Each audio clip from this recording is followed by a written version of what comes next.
सबसे बात है कि अगर आप नियुक्तियां नहीं कर रहे हैं तो पहली बात तो रोजगार दें, आप 2 साल में दिए नहीं। और जो बेरोजगारी भत्ता की बात आपने कही थी, बजट भाषण में भी था, 2 साल के बाद भी आज वो कह रहे हैं कि जब वो तीसरा बजट पेश कर रहे हैं कि अभी तक हम इसकी नीति ही नहीं तय कर पा रहे हैं। तो जाहिर सी बात है सबसे ज़्यादा निराशा अगर है तो रोजगार सृजन को लेकर के और बेरोजगारी भत्ता को लेकर के।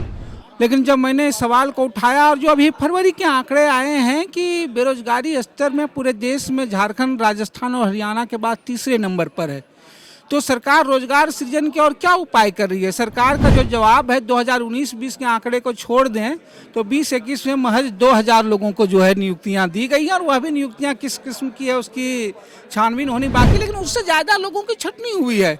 आप देखिएगा वो चाहे वो 15 वो पंचायतों में हुआ हो, चाहे ई मैनेजर्स में हुआ, उन तमाम जगहों पर हुआ हो।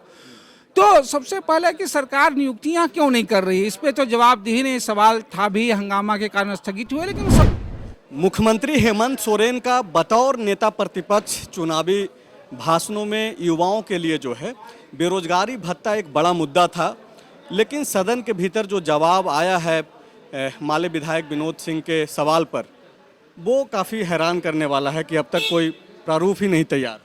हाँ बिल्कुल, राज्य के बने हुए 2 साल हो गए और 2 साल के बाद ये सरकार आई थी, या कहें भाजपा की सरकार गई थी, तो उसमें रोजगार और नियुक्तियां बड़ी सवाल।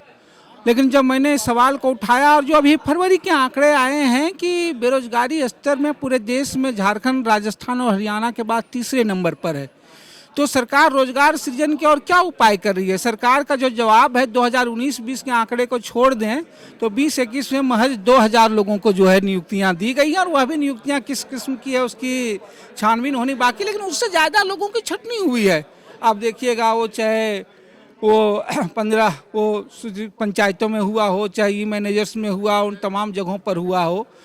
तो सबसे पहले कि सरकार नियुक्तियां क्यों नहीं कर रही, इस पे तो जवाब दी नहीं। सवाल था भी, हंगामा के कारण स्थगित हुए, लेकिन सबसे बात है कि अगर आप नियुक्तियां नहीं कर रहे हैं तो पहली बात तो रोजगार दें, आप 2 साल में दिए नहीं।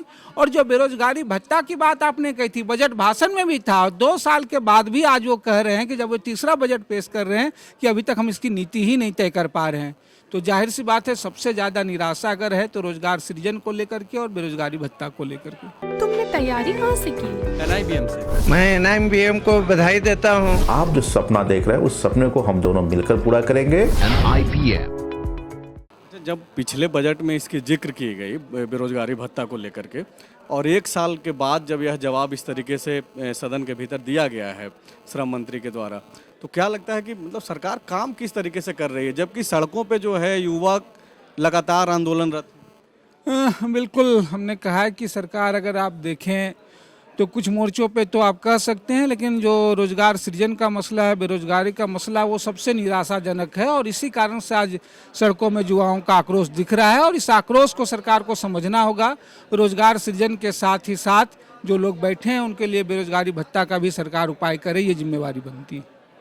एक जो पोषण सखी का जो मसला आपने उठाया, और लगातार इस पे कई विधायकों ने पूरक सवाल भी किए मंत्री से, लेकिन कोई स्पष्ट जवाब जो है, खास करके 6 जिलों का जो मसला है पोषण सखी, बिल्कुल इस पर स्पष्ट जवाब के बजाय केंद्र और राज्य एक दूसरे पर पल्ला झाड़ रही हैं। ये बात सही है कि लोकसभा चुनाव से पहले इस तरह की नियुक्तियां खूब होती हैं, और लोकसभा चुनाव के बाद पल्ला झाड़ लेते हैं, चाहे उज्ज्वला दीदी हो, चाहे कृषि मित्र हो। और अभी जो सबसे बड़ा उदाहरण है वो पोषण सखी का है। ये 6 जिलों में 10,000 से ज़्यादा पोषण सखी जो हैं वो नियुक्त हुई। भारत सरकार को एक ऐसे दौर में इनको हटाया जा रहा है जब आंकड़े आ रहे हैं कि 116 देशों में कुपोषण में भारत जो है 101वें स्थान पर है। इस तरह के योजना की और ज़्यादा ज़रूरत थी, इसको और समग्र तरीके से व्यापक करने की ज़रूरत थी। जिस राज्य में ये लोग हैं, चतरा हो, कोडरमा हो, गिरिडीह हो, धनबाद हो, देवघर हो, यहाँ के आंकड़े बता रहे हैं कि 29,000 बच्चे पहला जन्मदिन नहीं देख पा रहे हैं। 55% बच्चे जो है वो नाटे हैं, 49% बच्चे जो हैं वो कम वजन वाले हैं। तो हमने कहा राज्य सरकार की ये जिम्मेवारी है, भारत सरकार पल्ला झाड़े या झाड़े, कि हम अपने राज्य को उन्नत करेंगे, बेहतर करेंगे, राज्य योजना से करे।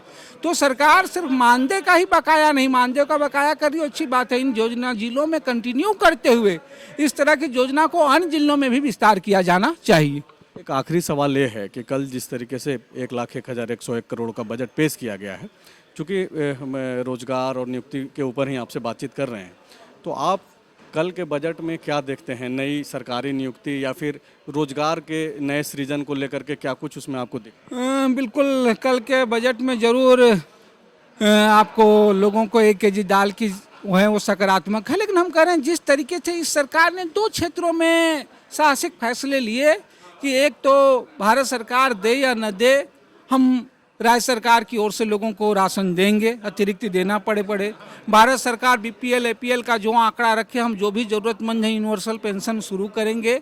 लेकिन रोजगार सृजन में ठीक उतनी ही निराशा लग रही है। ये बजट भी देखिएगा, जिस 27% जिसको सबसे स्वास्थ्य में बजट की बढ़ोतरी की बात कर रहे हैं, उसमें भी बजट को आप देखिएगा खर्च वो इंफ्रास्ट्रक्चर, बिल्डिंग, आयुष्मान कार्ड में, बल्कि आप देखने सवाल अगर देखेंगे तो लोगों को छांटे जा रहे हैं। वो एएनएम जिन स्वास्थ्य कर्मियों के लिए ज़रूरत है, और स्वास्थ्य और शिक्षा, ये 2 ऐसे क्षेत्र हैं जहां नियुक्तियों के बिना आप कोई प्रगति नहीं कर सकते हैं, और नियुक्तियां बाधित हो रही हैं, इंफ्रास्ट्रक्चर में खर्च हो रहे हैं, तो ये निराशाजनक है। और कल के बजट के संदर्भ में कहेंगे कि खास करके जो रोड है, सरकार इसमें कि नाम तो बदल दिया, उन्होंने कहा कि राज्य योजना की सड़क होगी मुख्यमंत्री ग्राम सड़क योजना, अच्छी बात है, लेकिन सिर्फ नाम बदला, अंतर वस्तु नहीं कि आज़ादी के 75 साल बाद भी एक गिरिडीह जिला में 358 गांव और टोले सड़क से वंचित हैं, तो पूरे राज्य की क्या दिशा होगी अंदाज़ा लगा सकते हैं। जो कि आकांक्षी जिला था, उग्रवाद प्रभावित जिला था, तो मुख्यमंत्री ग्राम सड़क योजना सिर्फ नाम ही नहीं मिले, उनको राशि मिले, और सरकार लक्ष्य ले कि आने वाले 2 सालों में हम सारे गांवों को सड़क से जोड़ेंगे, इसका अभाव दिखता है। बातचीत करने के लिए शुक्रिया विनोद सिंह, जो कि बता रहे थे कि नई नियुक्ति खास करके सरकारी नियुक्तियों को लेकर के और रोजगार के नए सृजन को लेकर के जो है बजट में बहुत ज़्यादा कुछ देखने को नहीं मिला है। शुक्रिया।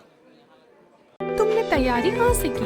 NIBM से। मेरा अभी फाइनल सिलेक्शन हुआ है RRB PO में, उत्तर बिहार ग्रामीण बैंक में। मेरा फाइनल सिलेक्शन RRB PO में हुआ है, जो कि रिजल्ट 1 जनवरी 2022 को ही आया है। मैं NIBM को बधाई देता हूं कि इतने सारे विद्यार्थियों को हर साल बैंकिंग की परीक्षाओं में सफलता दिलवा रही है। सारे कोविड के गाइडलाइन को फॉलो करते हुए हम लोग अभी क्लासेस करेंगे, और आप जो सपना देख रहे हैं उस सपने को हम दोनों मिलकर पूरा करेंगे। NIBM. thefollowup.in. Like, share, and subscribe. www.thefollowup.in